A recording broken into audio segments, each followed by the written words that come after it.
Hi, today I will be teaching you about the election of 1812, what happened, who was involved, why it happened, and yeah.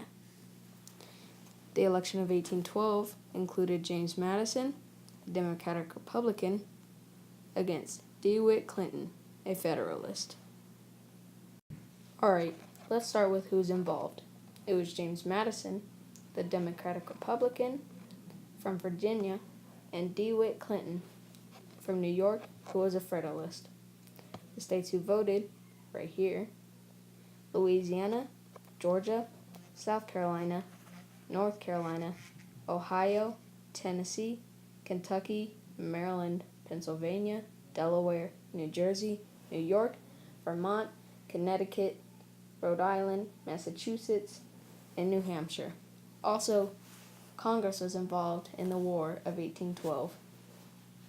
Let's move on to what happens. Well, the presidential election began 5 months after the War of 1812 began. Madison had many critics jump to the Federalist Party because the war had started and they thought that they needed somebody new to try. Madison got heavy support from the South and the West because of the war hawks, young congressmen like Henry Clay, John C., Felix Grundy, Richard Johnson, and Langdon Chavez. These men pushed for the war and naturally supported Madison.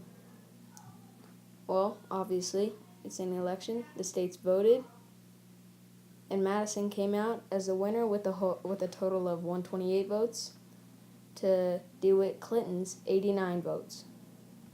Madison had a pretty big advantage to the election, this guy right here, because since he had already started doing stuff with the war, the Congress had pretty much already chosen him, because if DeWitt Clinton would have came in, then he could have had a whole new idea of what to do with the war than James Madison. They thought it would be best because if James Madison would have been able to win the war, then it would have been better for the United States.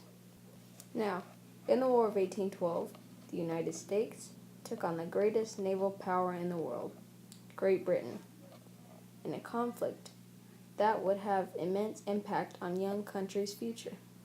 Causes of the war included British attempts to restrict U.S. trade, the Royal Navy's impressment of American seamen, and Americans' desire to expand its territory. The United States suffered many costly defeats at the hands of British, Canadian, and Native American troops over the course of the War of 1812, including the capture and burning of the nation's capital, Washington, D.C., in August 1814. Nonetheless, American troops were able to repulse British invasions in New York, Baltimore, and New Orleans, boosting national confidence and fostering a new spirit of patriotism.